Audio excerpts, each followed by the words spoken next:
புதுச்சேரியில் வருமானம், குடியிருப்பு, ஜாதி வாரிசு சான்றிதழ் மற்றும் பட்டா பெயர் மாற்றம் உள்ளிட்ட வருவாய்த்துறை சேவைகளுக்கு பொதுமக்கள் இனி ஆன்லைனில் விண்ணப்பிக்கும் புதிய வசதி அறிமுகப்படுத்தப்பட்டுள்ளது.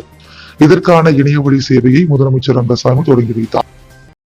புதுச்சேரி அரசின் வருவாய் மற்றும் பேரிடர் மேலாண்மை துறை சார்பில் பொதுமக்களுக்கு வழங்கப்படும் சான்றிதழ்கள் மற்றும் வருவாய்த்துறை சேவைகளை எளிதாகவும் விரிவாகவும் வழங்கும் வகையில் புதிய இணையவழி சேவை தளம் அறிமுகப்படுத்தப்பட்டுள்ளது.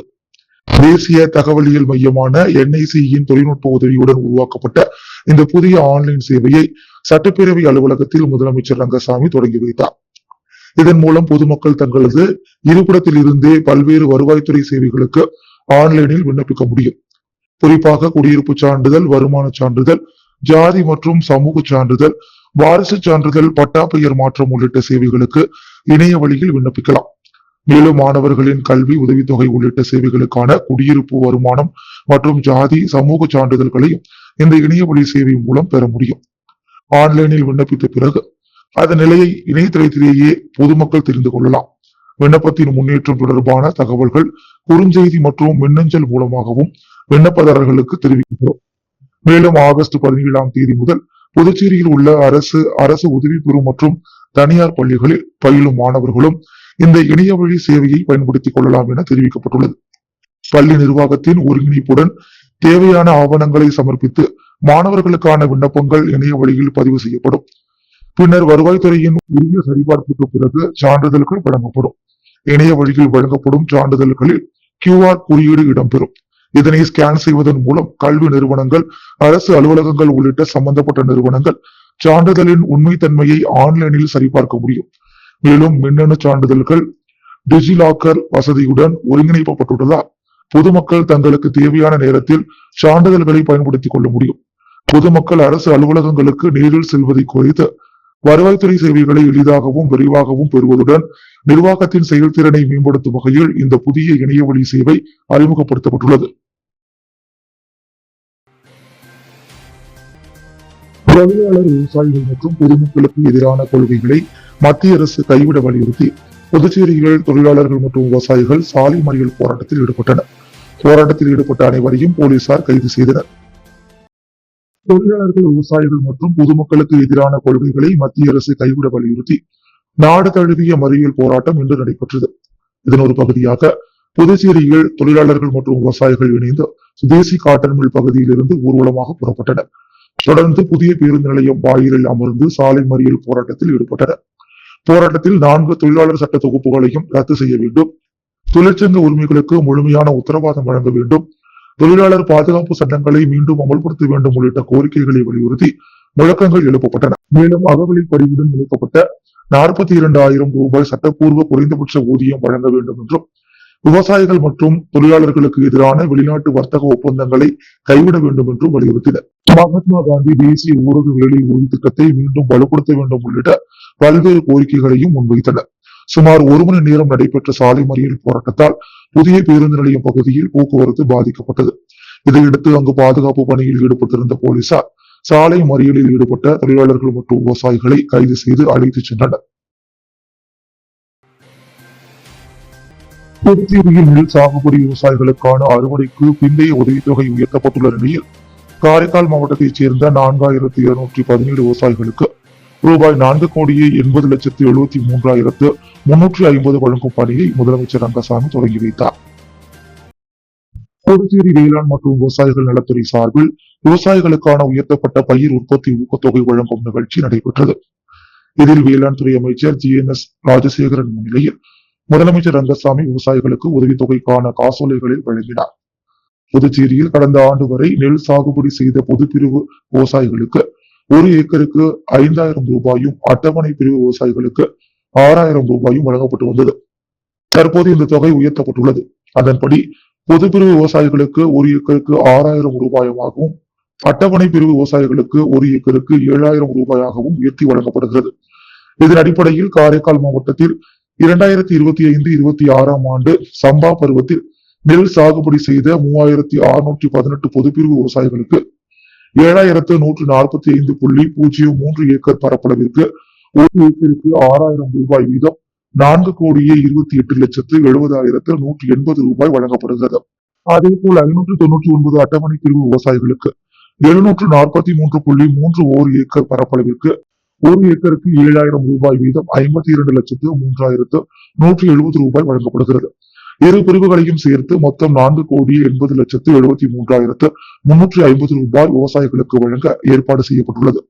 நிகழ்ச்சியில் சட்டப்பேரவை எதிர்க்கட்சித் தலைவர் நாஜிம், சட்டப்பேரவை உறுப்பினர் விக்னேஸ்வரன், வேளாண் மற்றும் விவசாயிகள் நலத்துறை இயக்குநர் ஜெயசங்கர், காரைக்கால் கூடுதல் வேளாண் இயக்குநர் கணேசன் உள்ளிட்டோர் கலந்து கொண்டனர். புதுச்சேரி சட்டப்பேரவைக்கு நிரந்தர சபாநாயகரை நியமிக்காமல் தற்காலிக சபாநாயகரை கொண்டு பட்ஜெட் கூட்டத்தொடரை நடத்தினால் ஆளுநர் உரை மற்றும் பட்ஜெட்டை புறக்கணிக்கப் போவதாக திமுக எதிர்க்கட்சித் தலைவர் நாஜிம் தெரிவித்துள்ளார். புதுச்சேரி சட்டப்பேரவையில் செய்தியாளர்களை சந்தித்த திமுக எதிர்க்கட்சித் தலைவர் நாஜிம் பல்வேறு குற்றச்சாட்டுகளை முன்வைத்துள்ளார். புதுச்சேரி காவல்துறைக்கு வண்ணக்கொடி அங்கீகாரம் வழங்கும் நிகழ்ச்சியில் மத்திய உள்துறை அமைச்சர் அமித்ஷா கலந்து கொண்டார். காவல்துறை சார்பில் நடைபெற்ற இந்நிகழ்ச்சியில் முதலில் வந்தே மாதரம், தொடர்ந்து தேசிய கீதமும், அதன் பின்னர் தமிழ்தாய் வாழ்த்தும் ஒழிக்கப்பட்டதாக குறிப்பிட்ட நாஜிம், தமிழ்தாய் வாழ்த்தை 3வதாக ஒழிக்க செய்தது கண்டிக்கத்தக்கது என்றார்.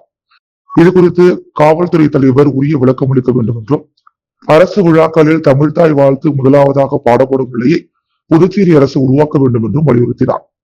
இந்த விவகாரத்தை வருகின்ற சட்டமன்ற கூட்டத்தொடரிலும் எழுப்ப உள்ளதாக நாஜிம் தெரிவித்தார். மேலும் புதுச்சேரியில் நடைபெற்ற தேசிய கொடி பேரணியை மத்திய உள்துறை அமைச்சர் அமித்ஷா தேசிய கொடியை கொண்டு தொடங்கி வைத்தது மரபுக்கு மாறானது என்றும் அவர் குற்றம் சாட்டினார். தேசிய கொடி எப்போதும் தலைநிமிர்ந்து நிற்க வேண்டுமே தவிர தாழ்ந்து இருக்கக்கூடாது என்றும், தேசிய கொடியை கொண்டு பேரணியை தொடங்கி வைத்தது ஏற்புடையதல்ல என்றும் நாஜிம் தெரிவித்தார். இதனிடையே புதுச்சேரியில் புதிய ஆட்சி அமைந்து சுமார் 90 நாட்கள் நிறைவடைந்துள்ள நிலையில் இதுவரை நிரந்தர சபாநாயகர் நியமிக்கப்படவில்லை என்றும் அவர் சுட்டிக்காட்டினார். சபாநாயகர் பதவி பாஜகவிற்கு தான் என அக்கட்சி திட்டவட்டமாக அறிவித்துள்ள நிலையில் நிரந்தர சபாநாயகரை நியமிக்காமல் தற்காலிக சபாநாயகரை வைத்து பட்ஜெட் கூட்டத்தொடரை நடத்தினார் ஆளுநர் உரையையும் பட்ஜெட்டையும் திமுக புறக்கணிக்கும் என்று எதிர்க்கட்சித் தலைவர் நாஜிம் தெரிவித்தார்.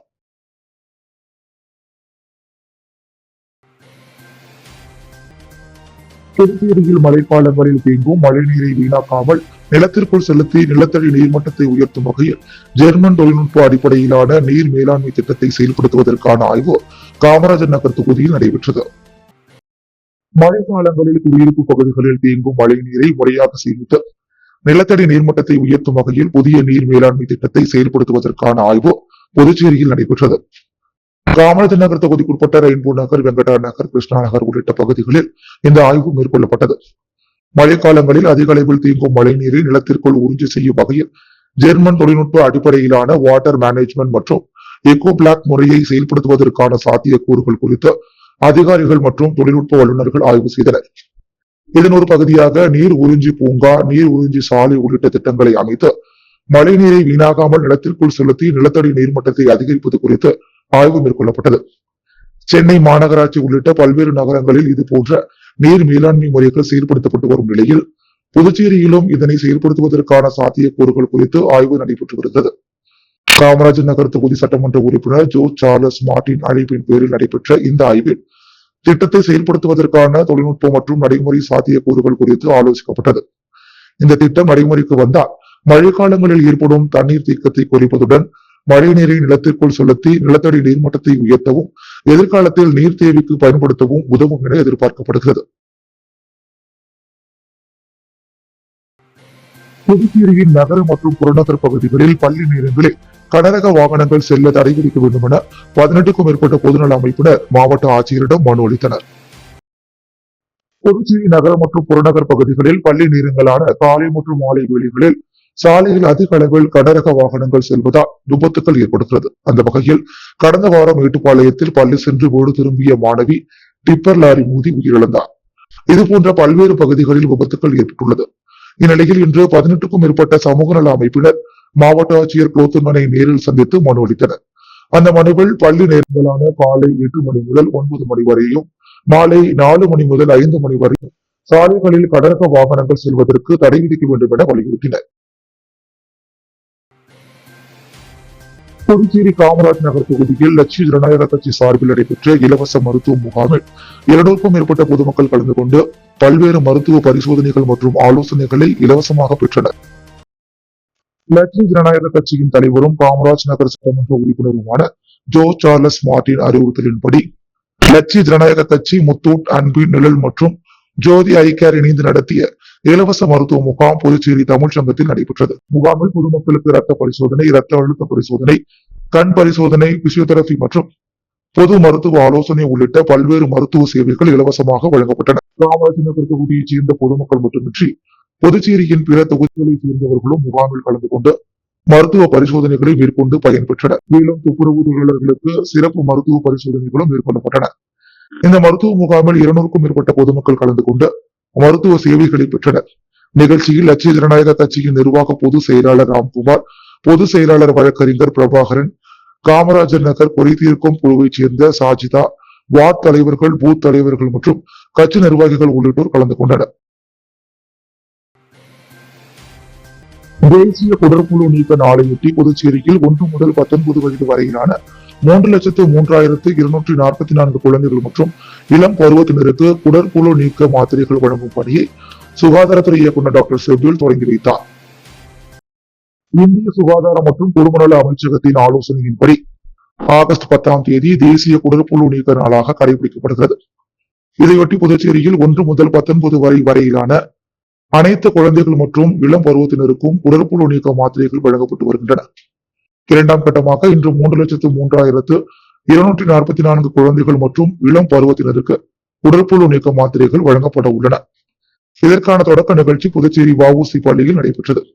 இதில் சுகாதாரத்துறை இயக்குநர் டாக்டர் செபில் கலந்து கொண்டு குழந்தைகளுக்கு குடற்புழு நீக்க மாத்திரைகளை வழங்கி நிகழ்ச்சியை தொடங்கி வைத்தார். கடந்த பிப்ரவரி மாதம் நடைபெற்ற முதற்கட்ட குடற்புழு நீக்க நாளில் 99.96% மாத்திரைகள் வழங்கப்பட்டதாக சுகாதாரத்துறை தெரிவித்துள்ளது. நிகழ்ச்சியில் பொது சுகாதாரத்துறை துணை இயக்குநர் டாக்டர் உமாசங்கர், குடும்பநலம் மற்றும் தாய்சேய் நலத்துறை துணை இயக்குநர் டாக்டர் ரொசாரியா, தடுப்பு பிரிவு டாக்டர் சித்ரா உள்ளிட்ட மருத்துவர்கள் மற்றும் சுகாதாரத்துறை அதிகாரிகள் கலந்து கொண்டனர்.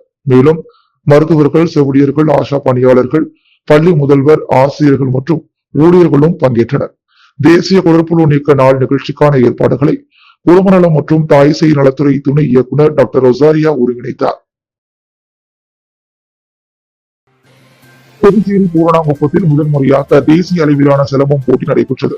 இதில் ஏராளமான மாணவ மாணவிகள் பங்கேற்று தங்களது திறமைகளை வெளிப்படுத்தினர்.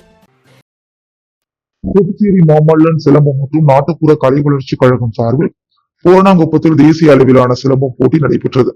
முதன்முறையாக நடைபெற்ற இப்போட்டியில் பல்வேறு பகுதிகளைச் சேர்ந்த சிலம்பம் பயிற்சி பெற்ற திரளான மாணவ மாணவிகள் கலந்து கொண்டனர்.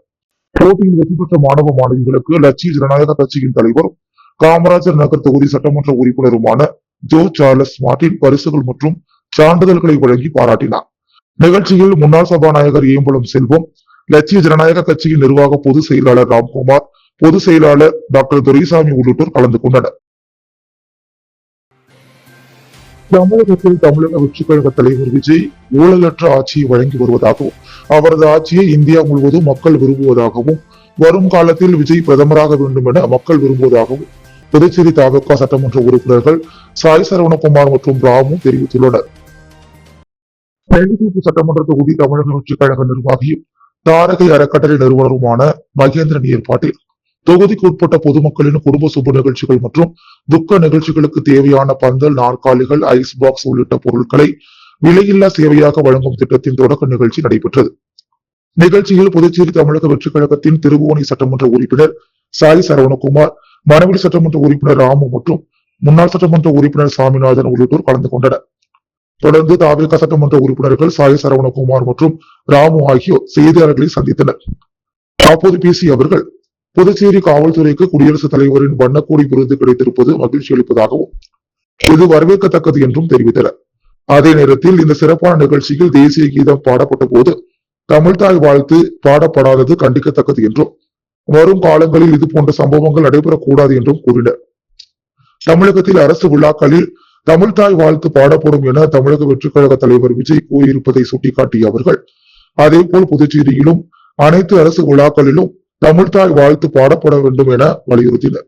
அவ்வாறு தமிழ்தாய் வாழ்த்து பாடப்படாவிட்டால் வீதியில் இறங்கி போராடி அனைத்து இடங்களிலும் தமிழ்தாய் வாழ்த்தை பாட வைப்போம் என்றும் தெரிவித்தனர். மேலும் தமிழகத்தில் தமிழக வெற்றியை கழக தலைவர் விஜய் ஊழலற்ற ஆட்சியை நடத்தி வருவதாகவும், அவரது ஆட்சியை இந்தியா முழுவதும் மக்கள் விரும்புவதாகவும் அவர்கள் தெரிவித்தனர். வரும் காலத்தில் விஜய் பிரதமராக வர வேண்டும் என மக்கள் விரும்புவதாகவும், அடுத்த தேர்தலில் தமிழக வெற்றிக் கழகம் தேசிய அளவில் வலுப்பெறும் என்றும் அவர்கள் கூறினர்.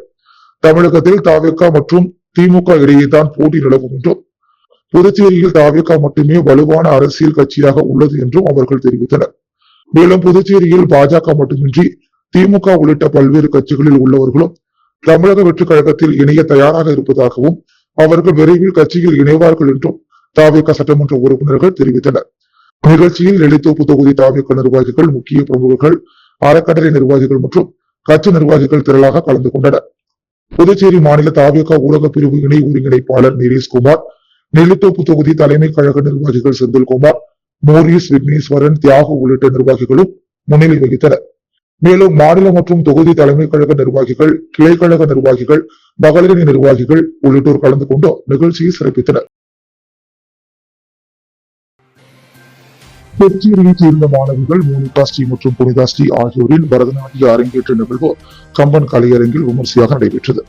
இதில் ஏராளமான பொதுமக்கள் கலந்து கொண்டு பரதநாட்டியத்தை கண்டு ரசித்தனர். புதுச்சேரியைச் சேர்ந்தவர் ஞானவேல், இவரது மகள்கள் மோனிகா ஸ்ரீ மற்றும் புனிதா ஸ்ரீ. இவர்கள் கடந்த 15 ஆண்டுகளுக்கு மேலாக பரதநாட்டியம் கற்று வந்தனர். மோனிகா ஸ்ரீ தற்போது மார்க்கெட்டிங் மேனேஜ்மெண்ட் பயின்று வருகிறார். அதே போன்று புனிதா ஸ்ரீ ஞானவேல் பிரான்சிஸ் கணக்கியல் படித்து வருகிறார். இவர்கள் கடந்த 15 ஆண்டுகளாக பரதநாட்டியம் கற்று வந்தனர். பரதநாட்டிய அரங்கேற்ற விழா கம்பன் கலையரங்கில் நேற்று நடைபெற்றது. முதல் நிகழ்ச்சியாக கணேச புஷ்பாஞ்சலி, அலாரிப்பூ, ஐதீஸ்வரம், கௌத்துவம், கவுளை, வர்ணம், கீர்த்தனம், பரதம், தில்லானா ஆகியவைகள் நடைபெற்று மாணவிகளின் பரதநாட்டிய அரங்கேற்றம் நடைபெற்றது. இந்த பரதநாட்டிய அரங்கேற்ற நிகழ்வில் தர்மினி வைகுந்தன் நட்டுவாங்கம், கலைமாமணி லயகிரி ஐயங்கப்பன் மிருதங்கம், புதுவை KS பாலாஜி, ராம்ஜி பாடகர், கலைமாமணி சீனிவாசன் வயலின், இசை இளங்குயில் ரேகூன் புல்லாங்குழல் வாசிக்க மாணவிகளின் பரதநாட்டியம் அரங்கேற்றம் வெகு விமர்சையாக நடைபெற்றது. பரதநாட்டிய அரங்கேற்ற மாணவிகளுக்கு சான்றிதழ் வழங்கி கௌரவிக்கப்பட்டது. இந்நிகழ்வில் ஏராளமான பொதுமக்கள் கலந்து கொண்டனர். புதுச்சேரி மாநில அகில பாரத விஸ்வகுருமா மகாசபா சார்பில் நிர்வாக குழு மற்றும் செயற்குழு கூட்டம் நடைபெற்றது. இதில் நிர்வாகிகளுக்கு அடையாள அட்டைகள் வழங்கப்பட்டதுடன் அமைப்பின் எதிர்கால செயல்பாடுகள் மற்றும் திட்டங்கள் குறித்து ஆலோசனை நடத்தப்பட்டது. புதுச்சேரி மாநில அகில பாரத விஸ்வகர்மா மகாசபாவின் நிர்வாக குழு மற்றும் செயற்குழு கூட்டம் பாரதி வீதியில் நடைபெற்றது. கூட்டத்தில் மாநில நிர்வாகிகள் மற்றும் நிர்வாக குழு உறுப்பினர்களுக்கு அடையாள அட்டைகள் வழங்கப்பட்டன. தொடர்ந்து எதிர்வரும் காலங்களில் அமைப்பின் சார்பில் மேற்கொள்ளப்பட வேண்டிய பணிகள், செயல்படுத்தப்பட உள்ள திட்டங்கள் மற்றும் அமைப்பின் வளர்ச்சி குறித்து நிர்வாகிகளுடன் ஆலோசனை நடத்தப்பட்டது. இந்த கூட்டத்தில் மாநில தலைவர் கோபாலகிருஷ்ணன், பொதுச் செயலாளர் வெங்கடாச்சலபதி, பொருளாளர் தியாகராஜன் உள்ளிட்ட மாநில நிர்வாகிகள் கலந்து கொண்டனர். மேலும் புதுச்சேரி மாவட்ட நிர்வாகிகள், காரைக்கால் மாவட்ட தலைவர் சதாசிவம், ராமலிங்கம் உள்ளிட்ட நிர்வாகிகளும், மாகி மாவட்டம் சார்பில் பிரஜித் உள்ளிட்ட நிர்வாகிகளும் கலந்து கொண்டனர். முத்தமிழ் கலை சங்கமம் ஒருங்கிணைப்பில் 80வது சுதந்திர தின வரவேற்பு விழா காமராஜ் நகர் தொகுதியில் உள்ள புதுவை தமிழ் சங்கத்தில் நடைபெற்றது. இவ்விழாவில் லட்சிய ஜனநாயக கட்சியின் தலைவரும் காமராஜ் நகர் தொகுதி சட்டமன்ற உறுப்பினருமான ஜோ சார்லஸ் மார்டின் சிறப்பு விருந்தினராக கலந்து கொண்டு சிறப்புரையாற்றினார். தொடர்ந்து பல்வேறு துறைகளில் சாதனை படைத்தவர்களுக்கு சான்றிதழ் மற்றும் கேடயம் வழங்கினார். நிகழ்ச்சியில் வனவெளி தொகுதி சட்டமன்ற உறுப்பினர் ராமு, புதுவை தமிழ்ச்சங்க தலைவர் கலைமாமணி முனைவர் முத்து, லட்சிய ஜனநாயக கட்சியின் நிர்வாக பொதுச் செயலாளர் ராம்குமார், பொதுச் செயலாளர்கள் டாக்டர் துரைசாமி, வழக்கறிஞர் பிரபாகரன், முத்தியால்பேட்டை தொகுதி தலைவர் அழகப்பன், தொண்டரணி தலைவர் மதன் உள்ளிட்ட கட்சி நிர்வாகிகள் 200க்கும் மேற்பட்ட பொதுமக்கள், மாணவ மாணவிகள் பங்கேற்றனர். நிகழ்ச்சியில் புதுவை தமிழ்ச்சங்க தலைவர் கலைமாமணி முனைவர் முத்துவுக்கு புதுவை தமிழ்ச்சங்கத்திற்கு ஆற்றிய சேவையை பாராட்டி அவரது தபால் தலை வெளியிடப்பட்டது. புதுச்சேரி உப்பளம் வ.உ.சி. வீதி வீரர்வெளி பகுதியில் அமைந்துள்ள அருள்மிகு ஸ்ரீ சக்தி மாரியம்மன் திருக்கோவிலில் ஆடி மாத திருவிழாவை முன்னிட்டு கும்பம் படைத்தல் நிகழ்ச்சி நடைபெற்றது. புதுச்சேரி உப்பளம் தொகுதி வ.உ.சி. வீதி வீரர்வெளி பகுதியில் அமைந்துள்ள அருள்மிகு ஸ்ரீ சக்தி மாரியம்மன் திருக்கோவிலில் ஆடி மாத திருவிழா கடந்த வெள்ளிக்கிழமை முதல் தொடங்கி நடைபெற்று வருகிறது. எஜமான சங்கல்பம், மகா கணபதி ஹோமம், கொடியேற்றி காப்பு கட்டுதல் விழா நடைபெற்றது. தொடர்ந்து 108 பால்குட ஊர்வலம் நடைபெற்றது. நேற்று இரவு கும்பம் படைத்தல் நிகழ்ச்சி நடைபெற்றது. தொடர்ந்து சுவாமிக்கு சிறப்பு பூஜைகள் செய்யப்பட்டு மகா தீபாராதனை காண்பிக்கப்பட்டது. இதில் திரளான பக்தர்கள் கலந்து கொண்டு சுவாமியை வழிபட்டனர். இதற்கான ஏற்பாடுகளை அருள்மிகு ஸ்ரீ சக்தி மாரியம்மன் திருக்கோவில் விழா குழுவினர் மற்றும் ஊர் பொதுமக்கள், இளைஞர்கள் சிறப்பாக செய்திருந்தனர். அன்றாட செய்திகளை உடனுக்குடன் தெரிந்து கொள்ள பாண்டி ஹெட்லைன்ஸ் சேனலுக்கு சப்ஸ்கிரைப் செய்து கொள்ளுங்கள்.